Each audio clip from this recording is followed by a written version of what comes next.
as my case with creative processes, for me, when spirit, in my writing process especially, over the last 14 years of me writing books, writing top blogs, making videos and podcasts, for me, I'm quite clairaudient.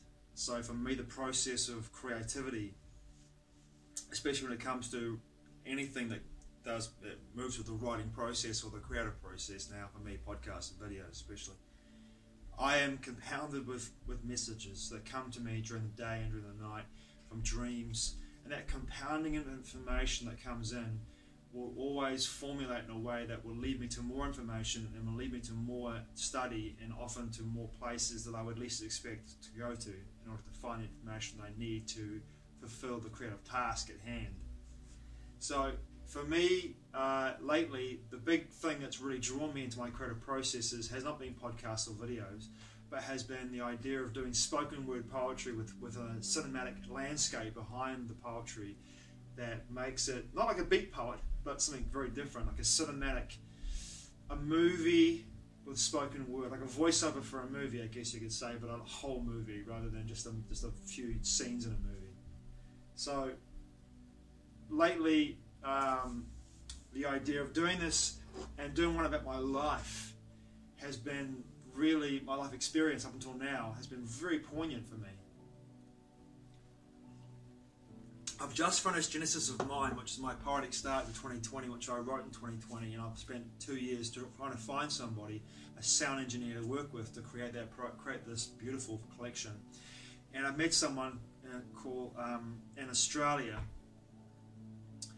who via Fiverr, who helped me to sound engineer all my podcasts and has done an amazing job with my podcasts, and has now joined me in creating an album which I'm going to release in the next month or so, called Genesis of Mind, a poetic start to a new decade, which I did write in 2020, which is 12 months, 12 poems, and it basically reflects my life experience over that 12-month period. And I wrote the show notes about how I wanted each poem's soundtrack to sound, and Tom has put it beautifully and deftly and with great creative flair, has created the soundtrack that continuously flows through that 12 months, and it is off the chain.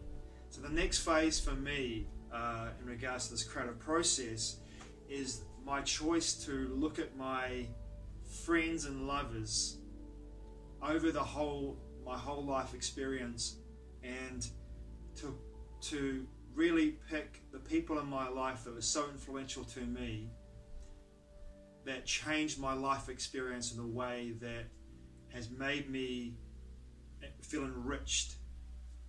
And a lot of those experiences I'm going to write about are experiences with people that are friends that really meant everything to me at the time I met them, and are now out of my life, who were influential in helping me to craft and discover who I was, who were influential in the way that I was able to express myself fully and be myself and be authentic and real. A number of those people I'm going to talk about, I'm going to write poems about and recite poems about, are people that I've written books about, who are characters in some of my books that I've written with my parts, my multidimensional parts of myself that exist on other levels of existence, which I channel to collaborate with in order to write the books that I've written, the 14 books, 11 books that I've published, and the 14 books that I will publish. I think I'll be actually 12 now that I've published. I've lost count, man. Too crazy. So this is my first venture into making an album, and I've wanted to make albums. I've wanted to make recording, poetry and music, the cinematic landscape together for over 20 years. I've wanted to do this for a long time. In fact, when I was in Vancouver working for a woman called Suzanne Castangay for 2 years, from 1999 to 2001, she told me, she's clairvoyant, clairaudient, on a level that was probably the most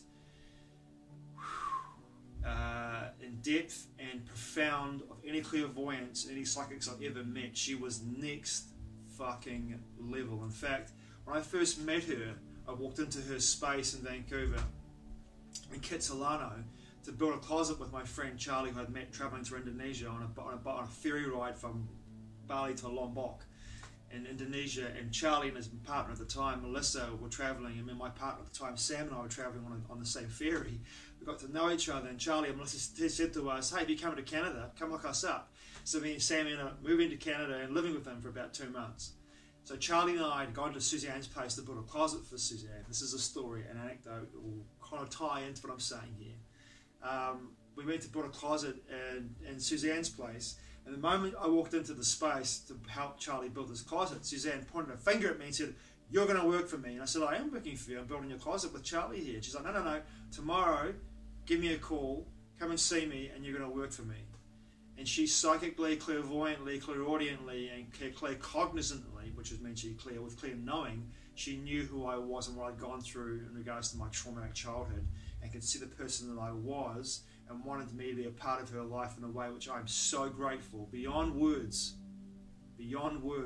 how grateful I am that I worked for Suzanne Castung over 2 years, and what Suzanne taught me through her humour, through her intelligence, through her compassion, and through her generosity. But I got a reading from Suzanne in 2000 when I was about to travel to the UK to be with a couple of friends that I met in Australia.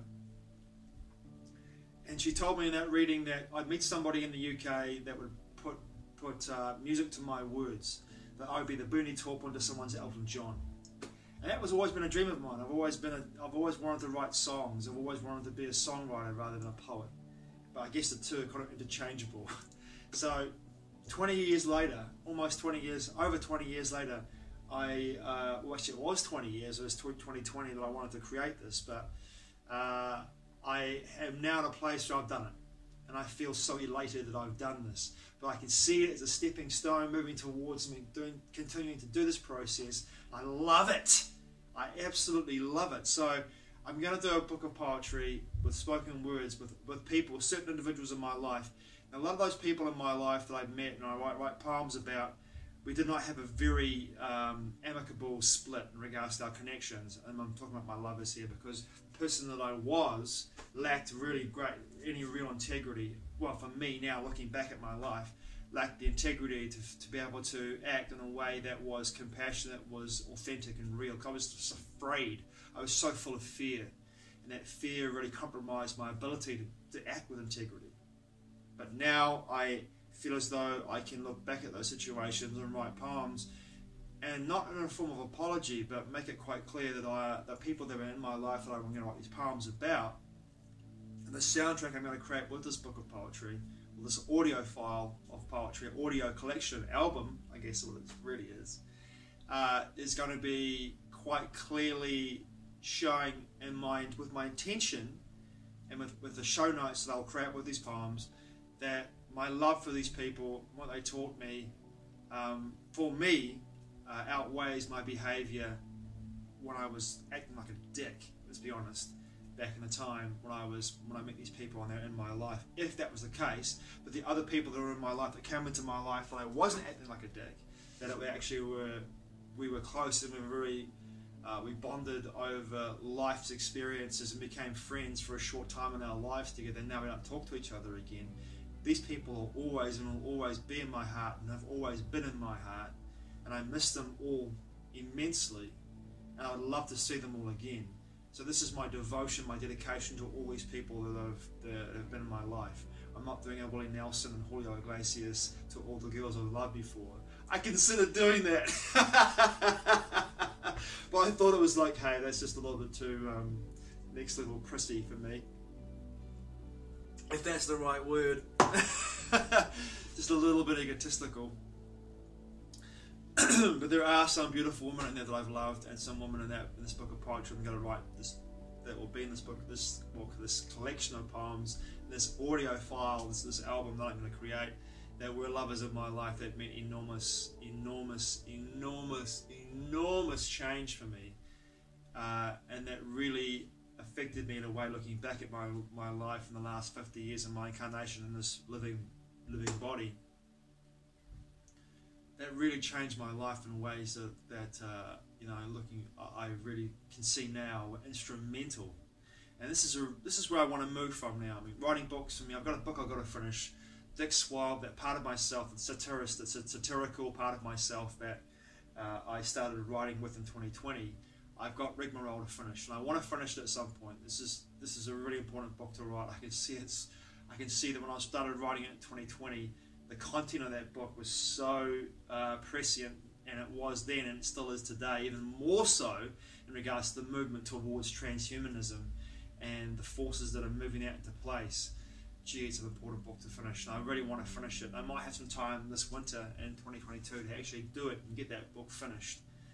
But for me, the process of writing books is consummate, so I'm spending at least between 8 to 12 hours a day researching, writing, and then of course the process of going through the drafts. It's a big order for me, and I really want to get focused to do that. And right now I've got so many other things going on that if I'm granted the ability to do that and finish that book, I will. But for me, writing poetry is like lickety split. I can do it real quick. It just flows through me. And I've always been a poet before I was a writer. And if you read my books, you'll see at the beginning of every chapter, every short story, and often through short stories and through chapters, you'll find poems, because I'm just drawn to the poetic verse. I'm drawn to the poetic verse. And I started writing songs again this year as well, in 2022, and have a couple of friends who have taken some of my songs that I've written and put music to those songs. And it's a beautiful experience to hear your words sung by someone with incredible musical talent, who finds a way to express those words and uplifts them through their musical genius. And I'm very grateful for that. But with Tom, the sound engineer I'm working with, the man is really quite something else. He's, in my perspective, everyone who I work with has been a genius in their own way, and Tom is no exception. Tom is a genius at what he does, and it's beautiful to hear what he's created with my words in regards to Genesis of Mind. I'm really looking forward to working with him again to create this next collection of poems with a cinematic tone to it. And yeah, it's an exciting time for me in 2022. Really looking forward to this project. Thanks for watching.